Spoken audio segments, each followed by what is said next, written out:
para un mundo perdido, necesitado de salvación. Traemos el mensaje glorioso del Señor. En Él también vosotros, habiendo oído la palabra de verdad, el evangelio de vuestra salvación, y habiendo creído en Él, fuisteis sellados con el Espíritu Santo de la promesa. La Iglesia de Cristo, Ministerios Asociados Selim, presenta su programa Palabra de verdad.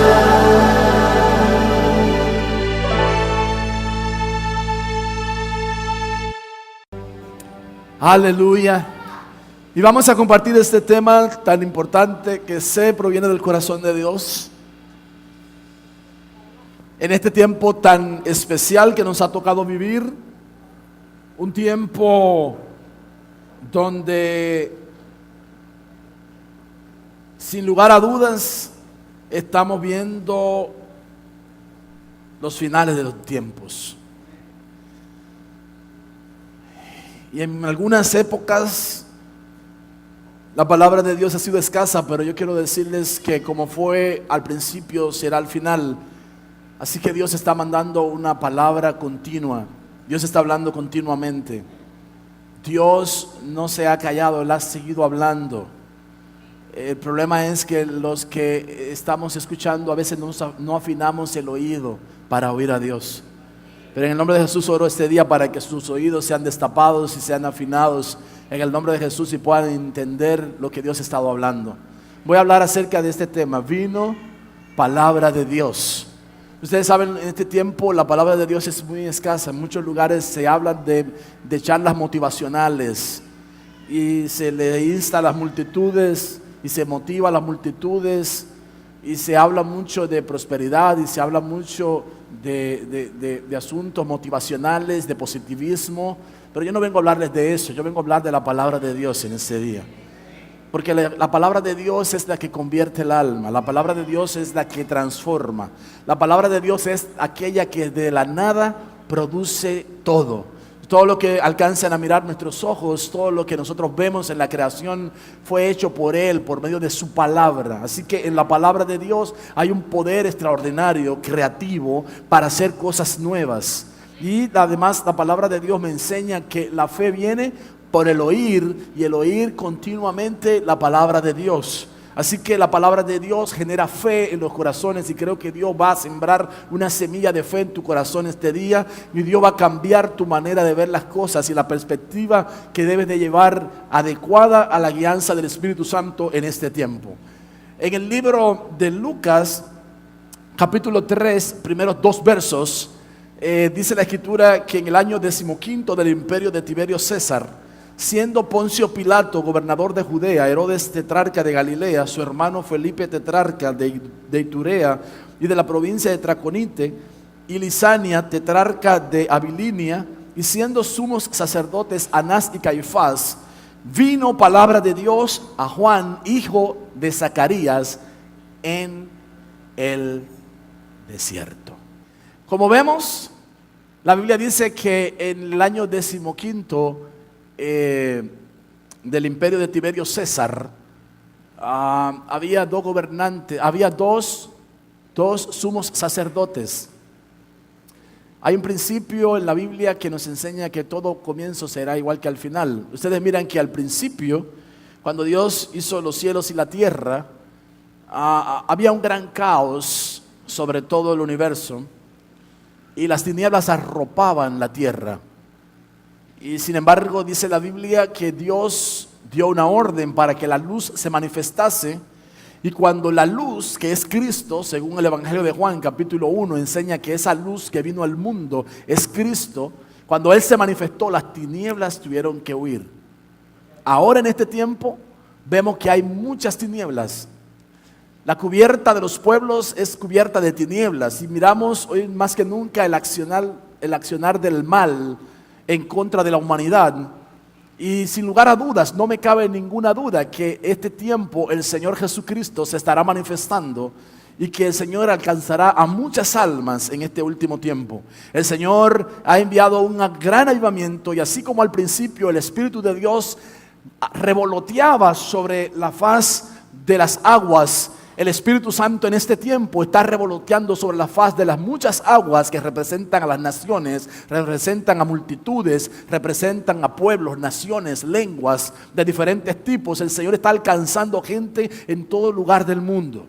El Espíritu de Dios está haciendo que la gente se vuelva sensible a la palabra de Dios y acepte el mensaje de salvación y el regalo del Padre, que fue la dádiva preciosa de su Hijo Jesucristo, para que todo aquel que en Él cree no se pierda, sino que tenga la vida eterna.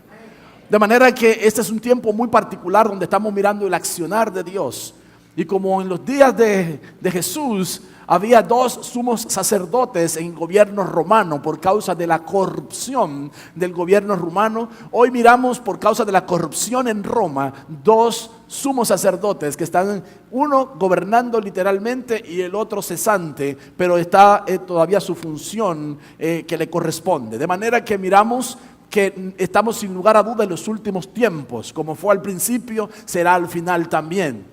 Y nosotros vemos entonces que vino palabra de Dios, y en este tiempo Dios está enviando su palabra. Y la Biblia dice que vino esa palabra de Dios sobre Juan, hijo de Zacarías. ¿Pero dónde estaba él? En el desierto.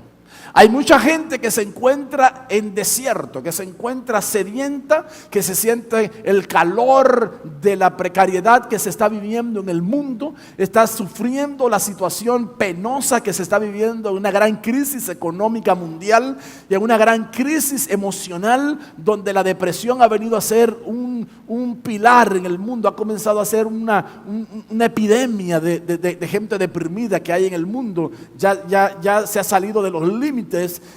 La depresión está acabando con las sociedades, no solamente la nuestra, sino en el mundo entero.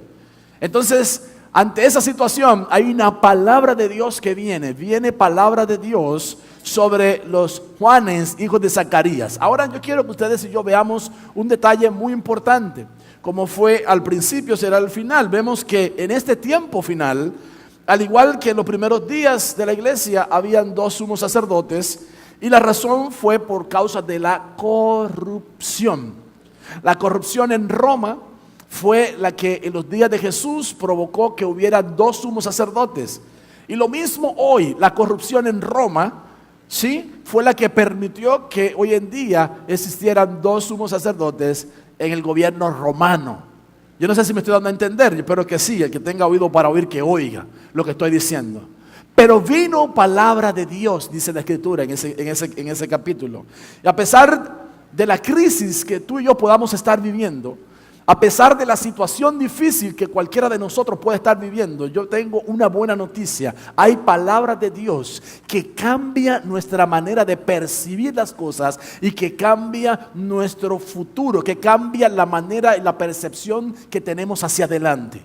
Mucha gente ante la situación que está viviendo lo que hace es que se entristece, que se abruma, que se carga, que lleva un mueble pesado encima de sí, que no hay manera de avanzar un solo paso con una carga tan fuerte como la que está llevando sobre sus hombros. Y el Señor te está diciendo en este tiempo: suelta todas tus cargas, deja eso detrás, echa sobre mí todas tus cargas, dice el Señor. Y el Señor te está diciendo: déjame guiarte, déjame dirigir tu vida, déjame llevarte a verdes prados, déjame llevarte a lugares de reposo, déjame llevarte a una dimensión superior en la que estás. Y los desiertos son lugares que Dios aprovecha perfectamente bien para trabajar nuestros corazones. En la Biblia vemos que fue en el desierto donde el Señor le habló a Juan el Bautista. Y la Biblia dice que dentro de los nacidos de mujer no ha nacido un profeta tan grande como lo fue Juan el Bautista. De manera que ni nacido ni nacerá, dice la palabra de Dios. De manera que ese fue el profeta más grande que ha existido, Juan el Bautista, con un ministerio corto de solo 6 meses. Pero en ese ministerio de 6 meses, Juan el Bautista tenía la responsabilidad de comunicar la palabra de Dios. Porque la palabra de Dios es la que produce cambio. Cambio en la manera de pensar, cambio en la manera de actuar, cambio en la manera de percibir las situaciones. Una cosa es la fe de Dios que nos hace creer las cosas que no son como que si fuesen. La fe de Dios que nos permite decir, a pesar de que no vemos nada bueno aparentemente, decir, mi Dios está en control de esto y Él me sacará hacia adelante. Una cosa es decir eso, y otra cosa es tener la fe del diablo, que es creer que esta situación está mal y se va a poner peor. Porque hay gente que se ha adelantado y ha hecho pronósticos conforme a las estadísticas humanas. Y conforme a las estadísticas humanas, la situación financiera, económica y mundial de todo el globo terráqueo va a ir así, hacia abajo, de picada.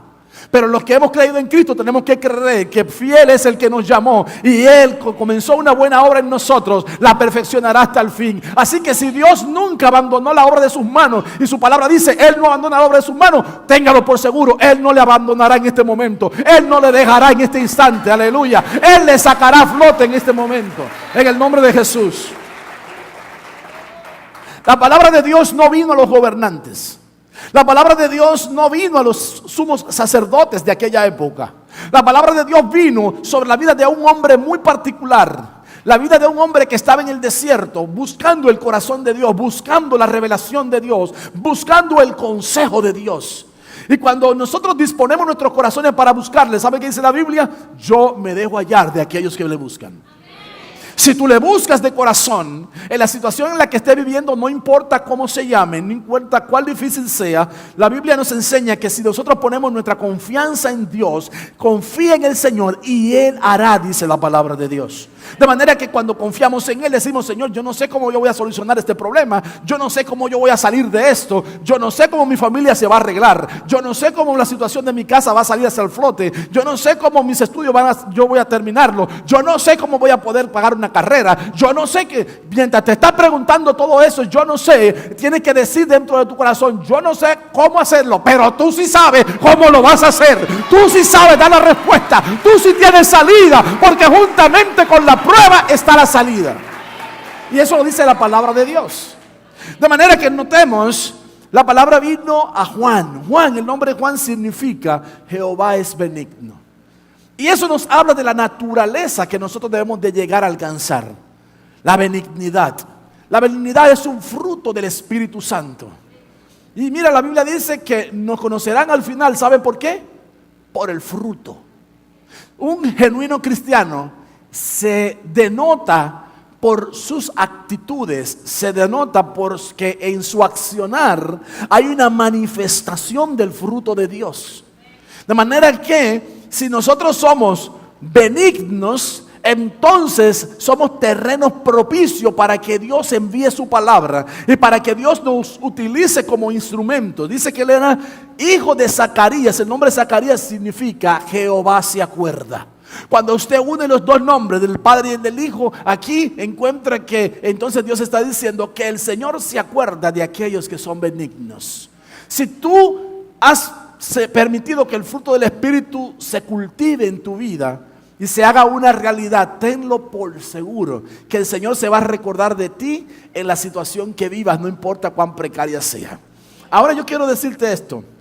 Hay algunos ejemplos en la Biblia de hombres que nos dan una gran enseñanza a nosotros con respecto a los tiempos en el que ellos vivieron, las circunstancias que estaban pasando y cuando vino sobre ellos la palabra de Dios. La palabra de Dios entonces viene a quien está en el desierto para darle esperanza. ¿Cuántos se recuerdan del hombre llamado Moisés? La Biblia dice que Dios trabajó con Moisés, ¿dónde? En el desierto. Cuando él salió huyendo de Egipto, cuando él creyó que él estaba habilitado y capacitado para hacer la obra de Dios, fue un estorbo.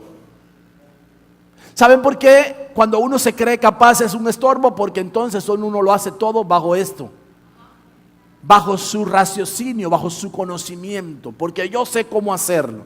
Pero una cosa es que usted diga, bueno, yo estoy capacitado para hacer ciertas cosas, pero necesito que venga la guianza de Dios y que venga tu sabiduría y que venga tu instrucción para que me digas cómo hacerlo.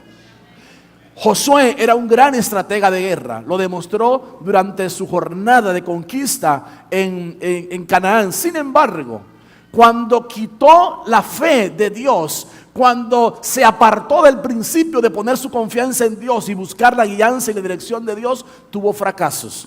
De hecho, no llegaron a conquistar todos los enemigos de Canaán porque habían perdido la confianza en Dios, habían perdido su mirada de Dios, dejaron de ser guiados por el Señor.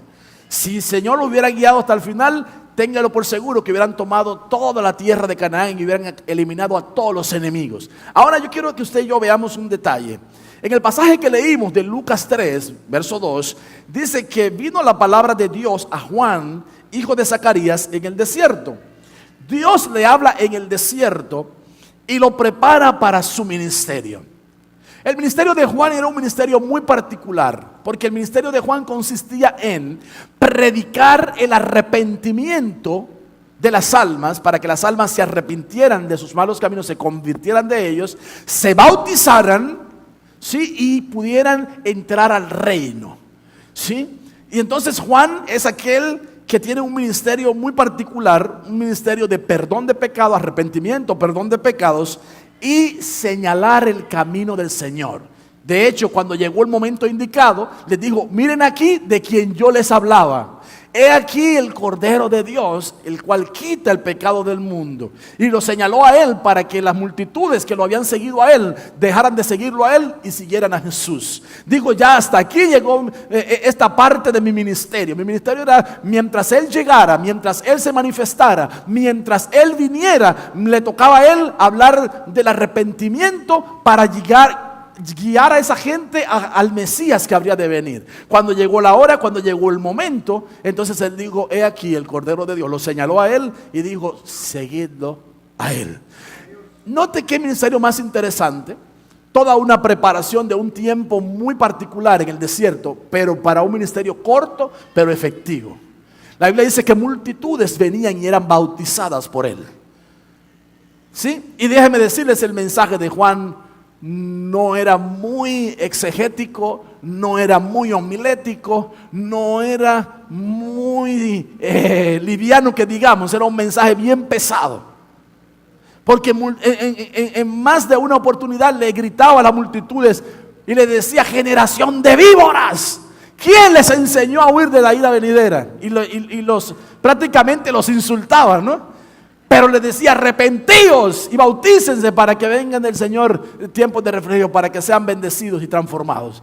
De manera que así los guiaba con un mensaje un poco tosco, pero le comunicaba la verdad. Ahora, la palabra arrepentimiento tiene dos caras. Y la primera cara nos muestra que nosotros debemos de acercarnos a Dios. Acercarnos a Dios.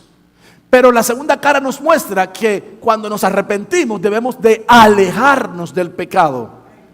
Entonces ahí hay dos cosas muy importantes. La palabra griega, o las palabras griegas que hablan de arrepentimiento, son dos. La primera es metanoia. Y la metanoia nos habla de un cambio de actitud. Nos habla de cambiar nuestra actitud, nuestra manera de pensar. Tal y como lo dice el apóstol Pablo en el capítulo 12 del libro de Romanos. Así que os ruego, amados hermanos míos.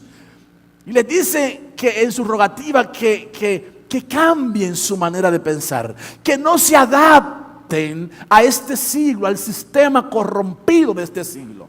Por eso ustedes notan que la gente se pone de acuerdo, se pone a una para criticar al gobierno en cualquier país del mundo. Y a los cristianos no nos luce adherirnos a esos grupos que critican a los gobiernos. ¿Saben por qué? Porque la Biblia dice que toda autoridad fue puesta por Dios. Y el que resiste a la autoridad, a Dios mismo resiste. Y acarrea juicio y condenación para sí mismo. Entonces, a los cristianos no nos conviene eso. A los cristianos nos conviene orar por los que están en eminencia para que vivamos quieta y reposadamente. Porque nosotros tenemos un estilo de vida diferente, tenemos una manera de pensar distinta. No podemos pensar como piensa la globalidad de la gente. Nosotros tenemos que pensar de acuerdo a lo que la palabra de Dios nos dice que debemos de pensar. ¿En qué debemos de pensar? En todo lo bueno, en todo lo justo, en todo lo amable, en todo lo que es digno de alabanza. Si hay virtud ninguna en eso debemos de pensar. Entonces tenemos que pensar en lo que Dios quiere que pensemos. No en que, ay, que miren que si subió la gasolina, que si el precio de los pasajes, que si en Brasil se armó una revuelta porque subieron 20 cheles al pasaje y se armó un lío de todo el tamaño y ahora no hay manera de agarrarlo. Aquí deberían de hacer lo mismo, piensan algunos, y no se dan cuenta que cuando se arman esas revueltas en las calles hay muchos inocentes que pierden la vida, hay otros que caen presos injustamente porque los agarran aún saliendo de trabajar y los agarran, hacen redadas, rían, se los llevan a todos. Y sin importar de dónde venían, y se pasa un tiempo muy, pero muy angustioso. Así que no deberíamos pensar como el mundo piensa. Deberíamos de decir: Señor, ten misericordia de Brasil, pero también ten misericordia de la República Dominicana y ten misericordia de nuestros gobernantes. ¿Me estoy dando a entender?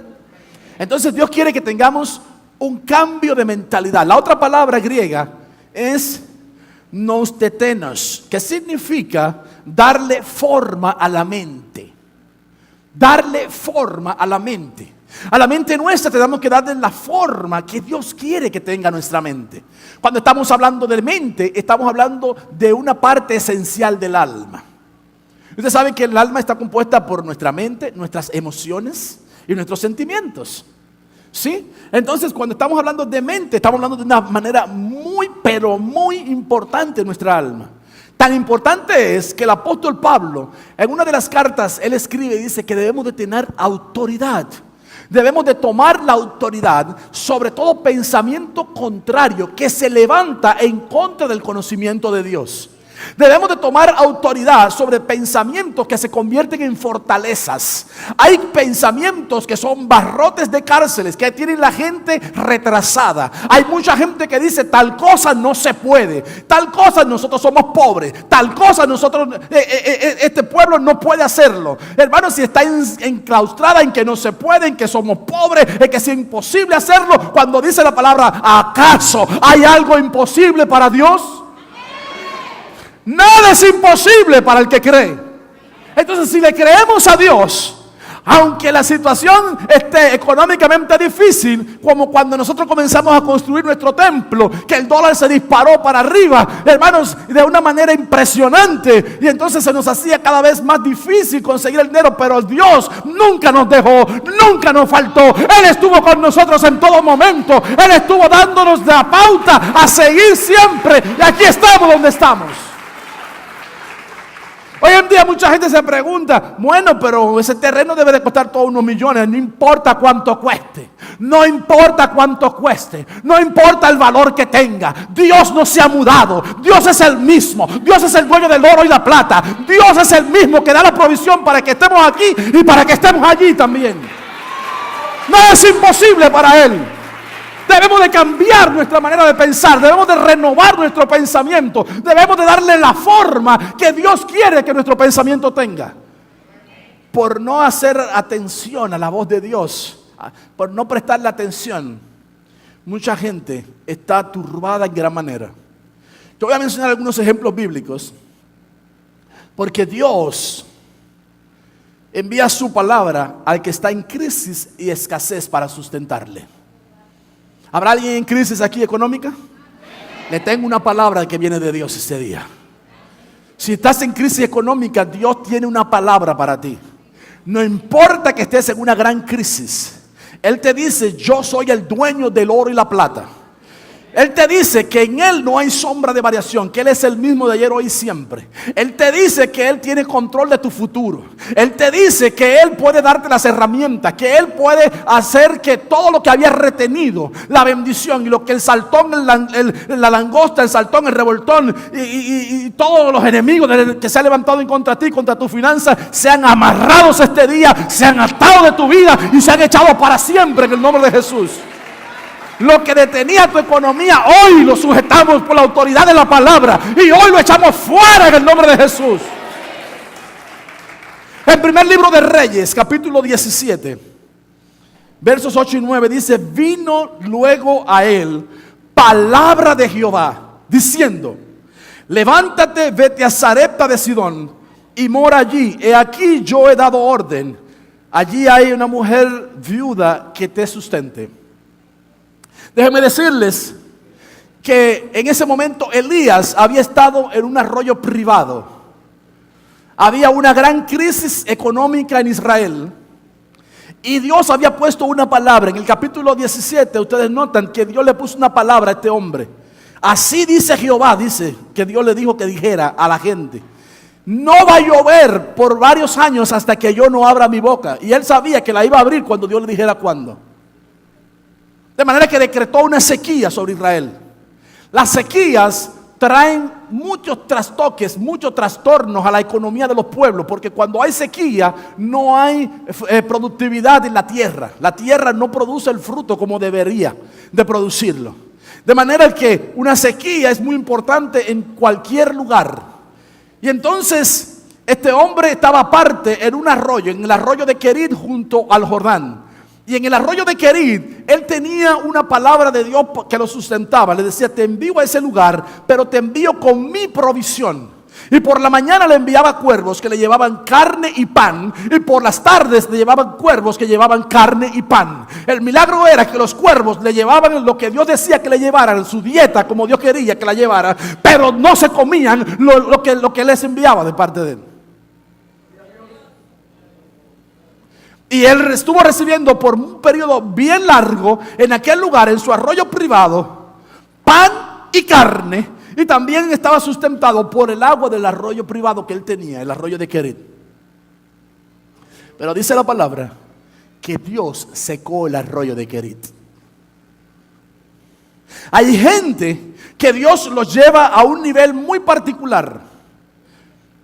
Pero hay un instante en el que Dios seca el arroyo. ¿Sabe para qué? Para que tu confianza no esté en el arroyo. Para que tu confianza esté en el Dios del arroyo. Y mucha gente que ha estado paralizada y que ha visto sus negocios paralizarse de repente, Dios les está llamando la atención, le está diciendo: pon tu mirada en mí, deja de confiar en la economía nacional, deja de confiar en la crisis mundial económica que hay, deja de confiar en que el dólar suba o baje, deja de confiar en esas cosas, pon tu mirada en mí, óyeme a mí, confía en mí y espera en mí y yo haré grandes cosas en tu vida.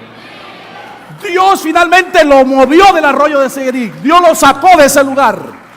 Y lo llevó con una viuda, pero no una viuda rica. Tampoco era una viuda de Israel. En aquellos días había muchas viudas en Israel. Pero Dios lo envía a la casa de una viuda pobre. Así dice la palabra. Se puede buscar, primer libro de Reyes, capítulo 17, va a encontrar esa historia. La viuda era pobre. Y era una mujer sin esperanzas. Cuando el profeta llegó a su casa, ella lo recibe, le da albergue. Y él le pregunta: ¿qué tienes en tu casa? Ella dice: bueno, tengo una vasija con un poco de harina, una vasija con aceite, un poco de aceite para preparar una torta para mí y para mi hijo, y sentarnos a esperar que la muerte venga sobre nosotros. Era una mujer sin esperanza. Ella lo que esperaba era que pasaran, cuando ella preparara esa torta, le daba de comer a su hijo, comía ella, y finalmente los dos esperaban que la muerte llegara porque no había respuestas en su casa. Y el profeta le dice: no, tú me vas a hacer a mí una torta y luego vas a hacer una para ti y para tu hijo. Y ahora oye la palabra de Dios: no escaseará el aceite en tu vasija ni la harina que hay en tu tinaja. Dios es especialista en tomar lo poco y convertirlo en mucho. Dios no ha cambiado. Como fue al principio, habló y por su palabra todo fue hecho de la nada. Asimismo, de lo poco que tienes, Dios lo convierte en grandes cosas. Cuando el muchachito oyó la voz de Jesús que les dijo a los discípulos: denle ustedes de comer, se ofreció con su merienda y dijo: aquí les traigo mis 5 panes y mis 2 pececillos. Él sabía que humanamente hablando eso no alcanzaba para repartirlo, pero ni siquiera uno solo, porque eso solo se lo comía él. Pero él no estaba creyendo en eso. Él estaba creyendo que delante de él estaba el que hacía lo imposible posible. Él estaba creyendo que delante de él estaba uno que tenía autoridad, que cuando él declarara su palabra algo iba a suceder. Él no sabía lo que iba a suceder, pero cuando entregó esos panes y esos peces en las manos del Señor, eso poquito se convirtió en tal cantidad que 5,000 hombres comieron, sin contar las mujeres ni los niños. De lo poco, Dios hace grandes cosas. De aquella poquita de aceite en su vasija, de aquella poquita de harina en su tinaja, Dios le dio a comer, lea su Biblia, por muchos días. A ella, al profeta y a su hijo, por muchos días.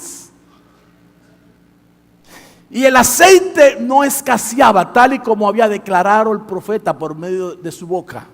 Y cuando Dios habla la palabra y tú y yo la recibimos en nuestros corazones en fe y la creemos, eso poquito se convierte en mucho que viene a resultar por muchos días.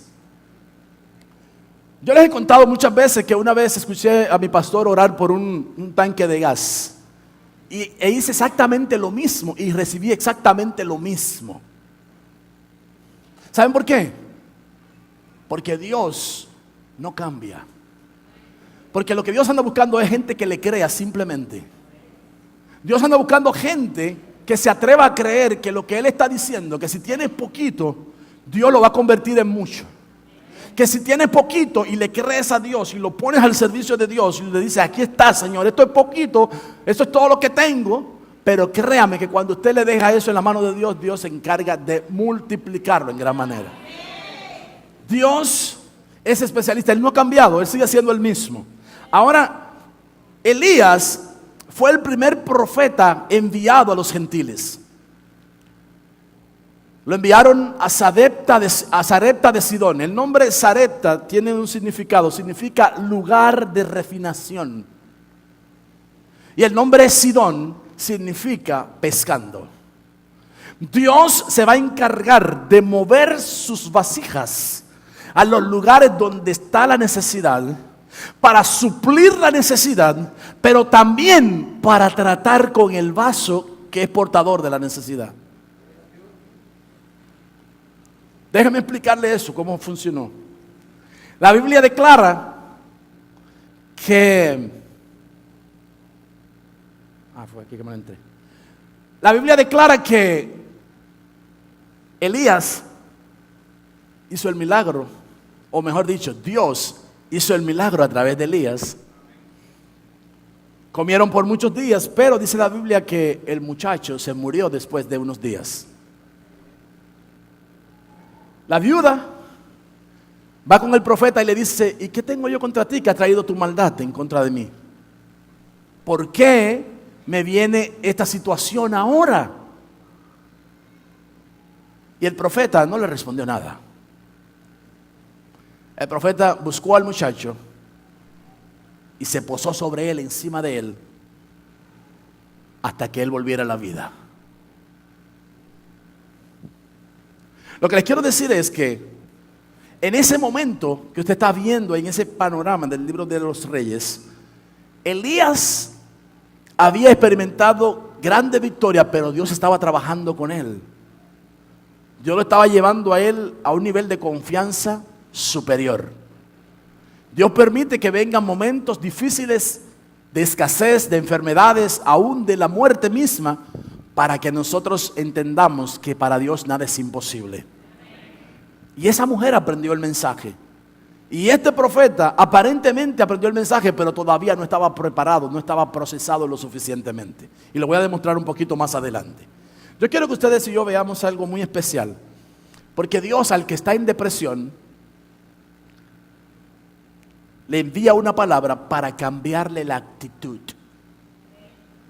En el primer libro de los Reyes, capítulo 19, versículo 9 dice: y se metió en una cueva donde pasó la noche, y vino a él palabra de Jehová, el cual le dijo: ¿qué haces aquí, Elías? Y ahora permítanme explicarles. En el capítulo 18 vemos a un Elías que desafía al rey de Israel, desafía a Acab. Y le dice, quiero que reúnas a toda la gente porque es el tiempo de la definición. Y como fue al principio, será al final. Este tiempo es un tiempo de definición. Y Elías le dijo, si les parece a ustedes que Baal es Dios, pues entonces sigan a Baal. Pero si Jehová es Dios, es el tiempo de seguir a Dios. No se puede estar en dos aguas. Que un día este es mi Dios, el dinero es mi Dios cuando tiene dinero, y después otro día, ay Dios mío, ayúdame porque no tengo dinero. ¿Qué es eso? Usted tiene que estar definido. ¿Quién es tu Dios? Y tiene que estar definido en Dios. No puede estar en dos aguas, porque a los tibios Dios lo va a vomitar de su boca. Dios quiere que estés ardiendo en el espíritu todo el tiempo. Ahora note un detalle. Convocó a multitudes, se reunieron 450 profetas de Baal en el monte Carmelo y 400 profetas de Acera. La palabra de Dios dice que Él los invitó a levantar un altar. Vamos a demostrar quién es el Dios verdadero. Y en los momentos de grandes crisis es que se conoce quién es el Dios verdadero.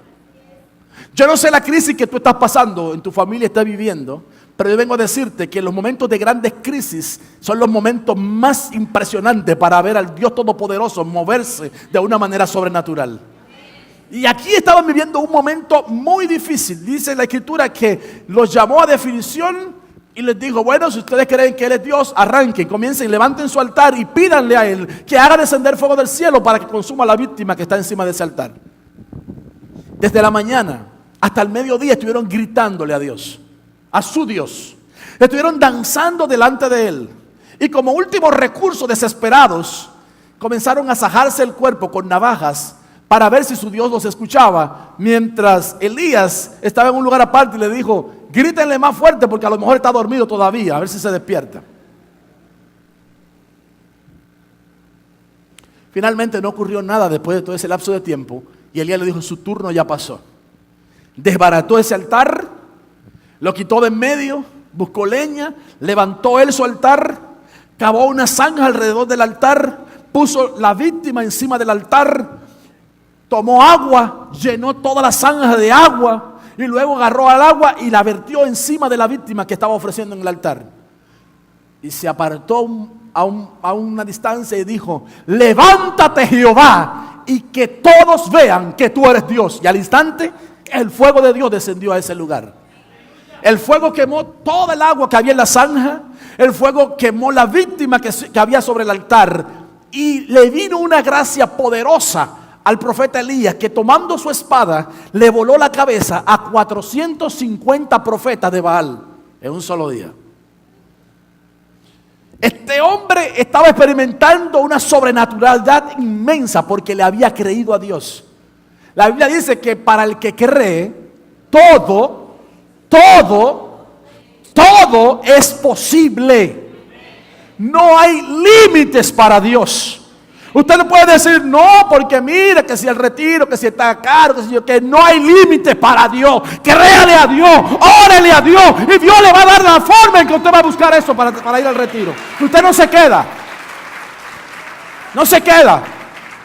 Hermanos, lo que tenemos que buscar es la guianza de Dios y las estrategias de Dios. Ahora, oye esto. Este hombre vive esa experiencia sobrenatural con Dios, pero una mujercita del diablo le manda un mensaje para destruir su alma. Y le dice, díganle a Elías que así me hagan mis dioses mañana, si yo no le hago a él como le hizo a mis profetas. Ella era la matatana de ese altar de Baal. Ella era la bruja principal de Israel. Y dicho sea de paso, era la reina del rey Acab. O sea, era la reina del reino de Israel en ese momento. Y esa palabra taladró el corazón del profeta Elías y lo puso a temblar. E hizo que se metiera en una cueva y que metido en su cueva comenzara a lamentarse y comenzaba a quejarse y comenzaba a decir: lo único que quiero es morirme, porque solo yo he quedado en este lugar. Le vino temor y temblor a causa de una palabra. Hay gente que ha estado oyendo la palabra del diablo, que el Señor los reprenda, que le ha estado hablando: que te vas a morir porque te enfermas. Te diagnosticaron eso, tú vas a ver, te vas a morir porque la familia tuya, todo el mundo está muriendo de eso. Mentira del diablo. Si usted es un hijo o una hija de Dios, crea la palabra de Dios. El Señor envía su palabra para sanarlo. El Señor envía la palabra para quebrantar las maldiciones.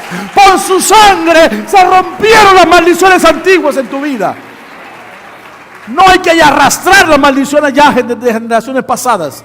Cuando en Cristo, la palabra de Dios dice: sabiendo que fuiste rescatados de la vana manera de vivir que teníais y que heredaste de vuestros padres, no con oro ni con plata, sino por la sangre preciosa del Señor.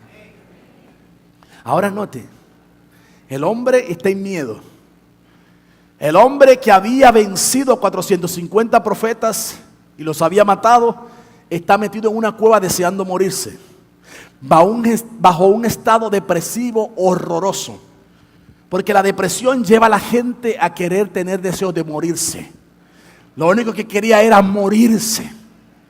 Se sentía solo. Él decía: yo solo he quedado. Hermano, cuando Dios le habló, le dijo: no has quedado tú solo. ¡Levántate! Levántate, porque tengo propósito para ti. Levántate, no estés cabizbajo, no estés temeroso, no estés asustado, no estés deprimido. Levántate, te dice Dios. Dios te extiende la mano para levantarte, porque Dios tiene un destino para ti. Dios tiene una palabra para ti que cambiará los tuyos y cambiará tu vida. Aleluya. Levántate en el nombre del Señor.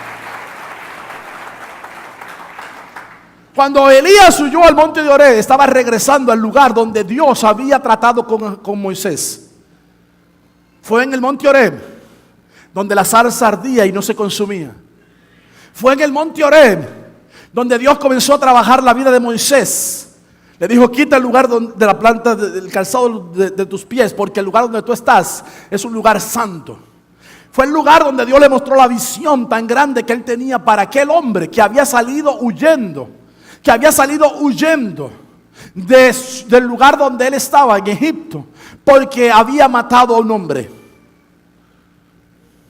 Así que un asesino que se siente perseguido, que se siente angustiado por causa de la persecución de otros, de que fue descubierta su muerte, su asesinato, ahora está en aquel lugar solitario y Dios se le aparece en aquel lugar solitario.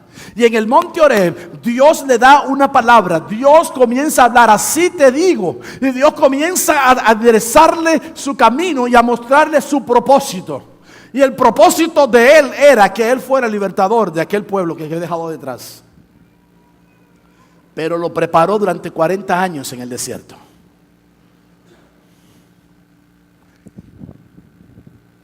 Y cuando vemos a Elías llegar a Horeb,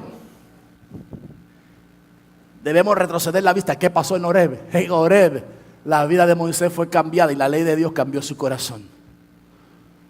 Y siendo un hombre violento, vino a ser el hombre más manso sobre toda la tierra cuando tuvo ese encuentro personal con el Señor. Ahora vemos a aquel campeón de Dios encuevado en el monte Horeb, en una cueva. Y Dios le dice: levántate, porque todavía te resta mucho camino por recorrer. Todavía tengo tarea para ti. Todavía tengo cosas que no has hecho que tienes que hacer. Levántate de ahí, vamos. Dios está sacando a la gente de la cueva en este tiempo. Gente temerosa, gente asustada, gente que no quiere. No, hermano, no se puede ir a la iglesia, al estudio de noche, porque la cosa está peligrosa en la calle. Sal de tu casa. Déjate de cuento y de historieta. Que para ir a visitar a un amigo, para ir a visitar cualquier cosa a la noche, tú sacas tiempo, pero para venir a la iglesia con un miedo: no, que si me asaltan, no, que si... Salga de su casa, salga de esa cueva en el nombre de Jesús. No le va a pasar nada. Cúbrase con la sangre del Cordero y venga con gozo a recibir la palabra de Dios en el nombre de Jesús. Ahora note un detalle Dios ministró la vida de aquel hombre para cambiarle la actitud. Dios no quiere que estemos temerosos, ni que estemos asustados, ni faltos de fe. Eso hizo que Elías se levantara de ese lugar y que continuara haciendo aquello para lo cual él había sido apartado. Dios nos apartó con un fin y con un propósito y debemos de cumplirlo. Dios envía su palabra al que está en el lecho de muerte para darle vida. En el libro de Isaías capítulo 38 versos 4 y 5 dice: entonces vino palabra de Jehová a Isaías diciendo: ve y di a Ezequías, Jehová Dios de David tu padre dice así: he oído tu oración y he visto tus lágrimas. He aquí que yo añado a tus días 15 años. A mí me impresiona la historia de este hombre, porque este hombre, cuando su vida llegó al ocaso, cuando Dios determinó que se acababa su vida, cuando Dios determinó que ya era el fin, cuando Dios dijo que le avisaran a este hombre que arreglara su casa porque su tiempo había llegado, notemos un detalle.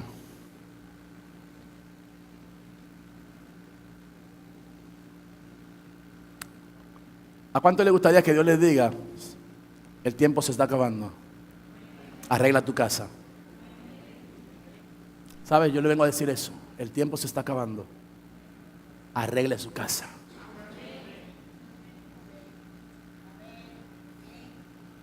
Arreglémonos con Dios, consagrémonos en el Señor, porque el tiempo se está acabando, se está agotando. Dios nos está diciendo: llegó el momento de nuestra muerte, de la muerte al ego, de la muerte a mi carne, de la muerte al yo. Ya no vivo yo, decía Pablo, ahora vive Cristo en mí, y lo que vivo en la carne lo vivo en la fe del Hijo de Dios, quien me amó y se entregó a sí mismo por mí. Hermanos, ese es el tiempo de creer lo que la palabra de Dios dice y ya dejar de nosotros vivir para nuestros placeres, nuestros deleites constantes. Vivamos para agradar a Dios en nuestro diario vivir. Ahora note que lamentablemente ese hombre recibe una sentencia que debió haber hecho, que si bien él apeló a Dios y le dijo que quería seguir viviendo más, si a usted le dijeran en un estado agónico de muerte que dice Dios le va a añadir 15 años más a su vida, ¿cómo viviría usted esos 15 años? Saben, el número 15 en la Biblia nos habla de dependencia de Dios. Porque la primera vez que aparece la ley de primera mención de la hermenéutica, cuando uno está estudiando la Biblia y uno quiere saber el significado de algunas cosas, la primera vez que se menciona el número 15 en la Biblia es en Génesis, cuando las aguas subieron 15 codos más alto que los montes. ¿Saben qué estaba diciendo eso? Que Dios había salvado a Noé y a toda su casa, pero que lo colocaba en un lugar de dependencia de Dios. Que sin Dios ellos no podían hacer absolutamente nada, que era por medio del Señor que habían llegado donde estaban y que debían de permanecer dependiendo de Dios. Ezequías no continuó dependiendo de Dios. Y cuando la gente iba a verle, luego que se enteraron de su sanidad, le querían escuchar el testimonio. Querían oírle decir: me arrepentí, le clamé a Dios en mi lecho, le dije: Señor, perdóname, pero sáname, yo no me quiero morir. Y Dios tuvo misericordia y me mandó a decir que me añadía 15 años. Eso iba la gente a escuchar. Pero ¿saben qué? Eso no era lo que él hablaba. Se comenzó a hablar de los tesoros de la casa de Dios. Y la gente que lo fue a escuchar dijo: ajá, hay tesoros en la casa de Dios. Perfecto. Y se robaron los tesoros de la casa de Dios. Lea la Biblia. Y lo peor fue que el juicio que le vino a ese hombre desvió a toda su generación, a sus hijos y a su descendencia. Los desvió a la perdición por haberse apartado de la voluntad de Dios. ¿De qué nos sirve que nos añadan 15 años más de nuestras vidas para vivir una vida desgraciada y hacer que nuestra vida se pierda y que nuestra generación también? Este hombre no aprovechó la voz de Dios. Hay gente que no está aprovechando el mensaje de Dios. Cuando Isaías fue con él, hermanos, qué misericordioso es Dios.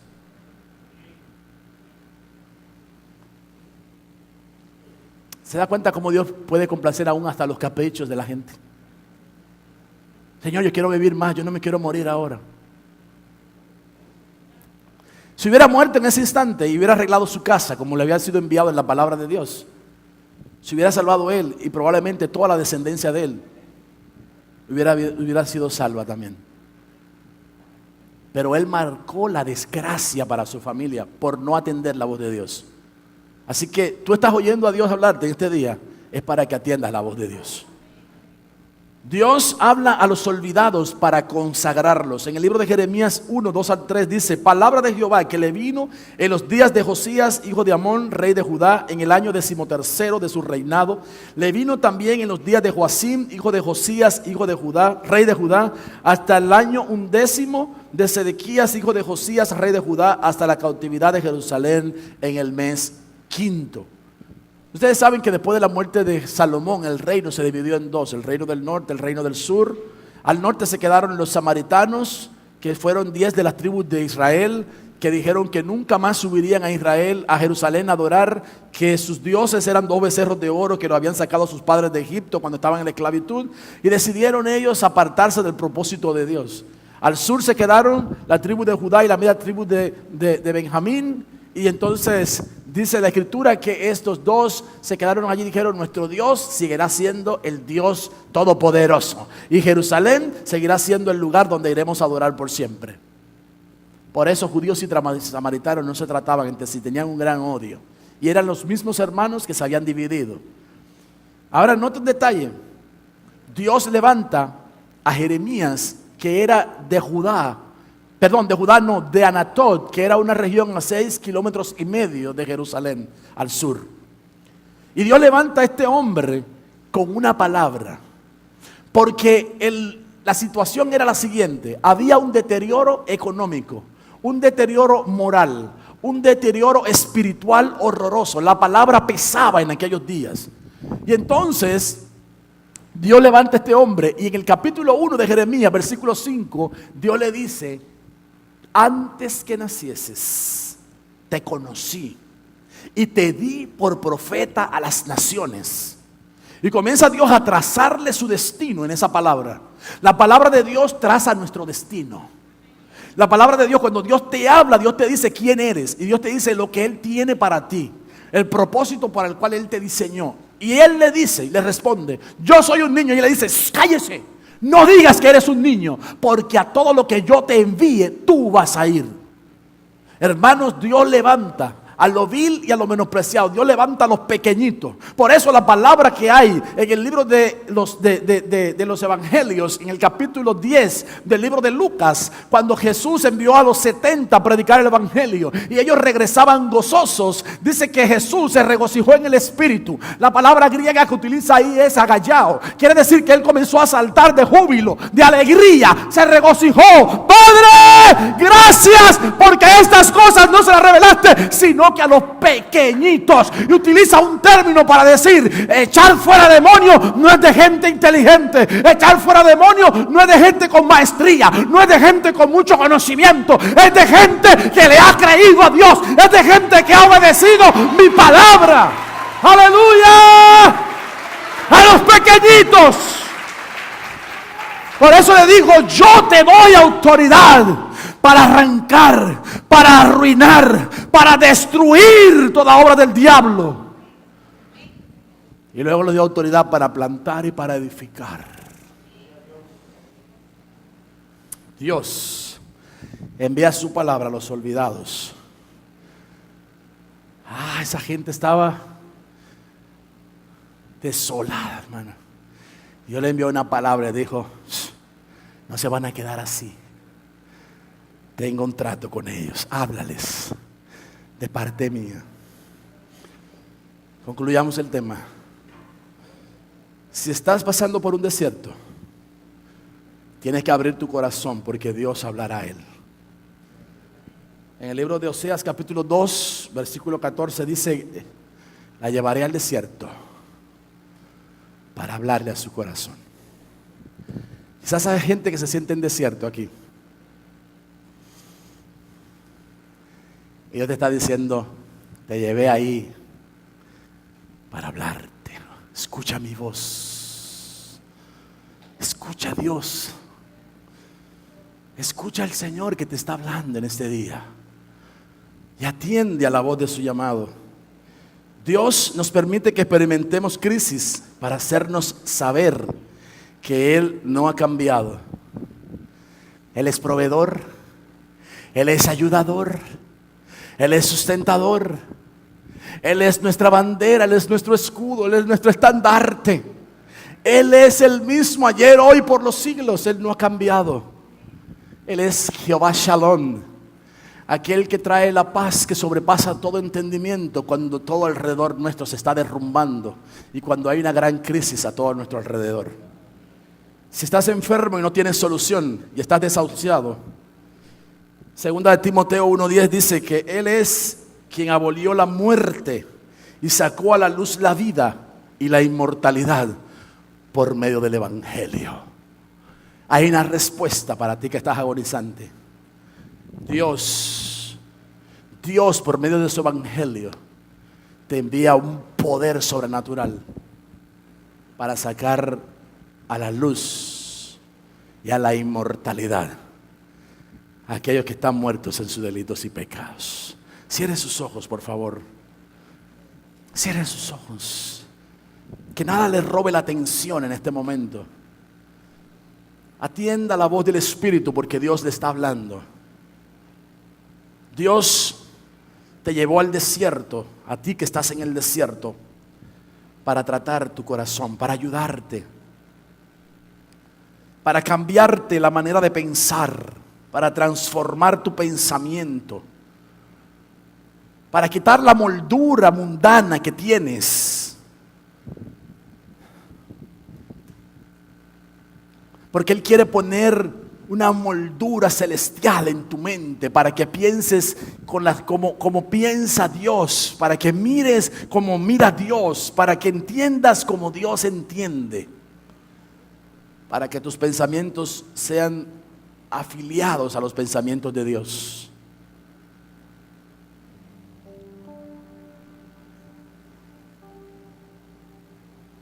Dios utiliza los momentos graves de crisis para mostrar su poder, su grandeza. Si ha habido división, contienda, pleitos, celos, disensiones, todas obras de la carne, es el tiempo de hacer morir la carne en nosotros. Porque con pleitos difícilmente que alcances la vida eterna. La Biblia dice: seguid la paz y la santidad, sin la cual nadie verá al Señor.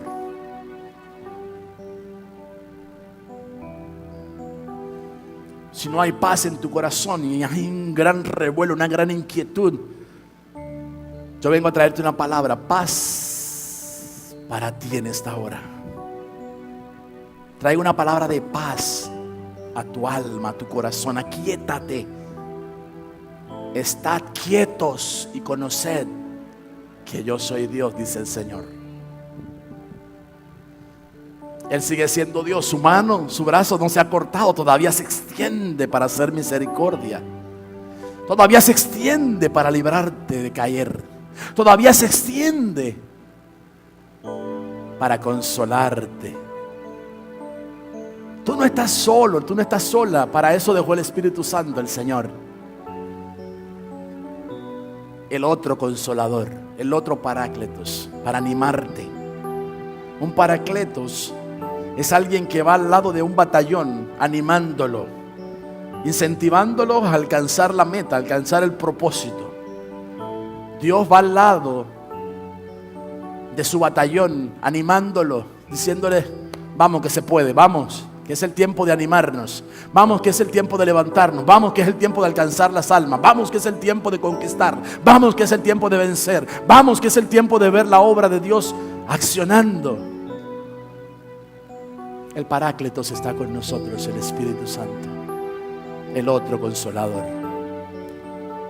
Señor, guíalos a toda la verdad.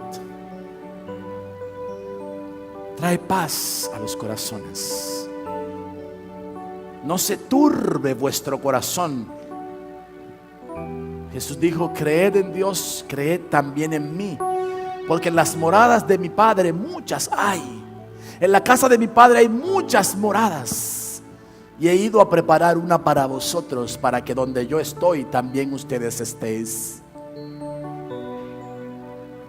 ¿Por qué llenar nuestro corazón de tanta turbación y tanta preocupación por el mañana? ¿Por qué te afanas por el día de mañana si Dios traerá cada día su propio afán? Créele a Dios.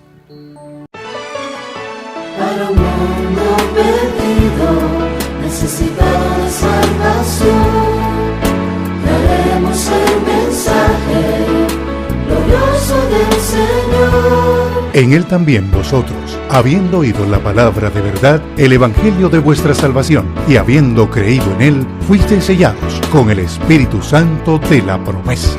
La Iglesia de Cristo, Ministerios Asociados Elín, presentó su programa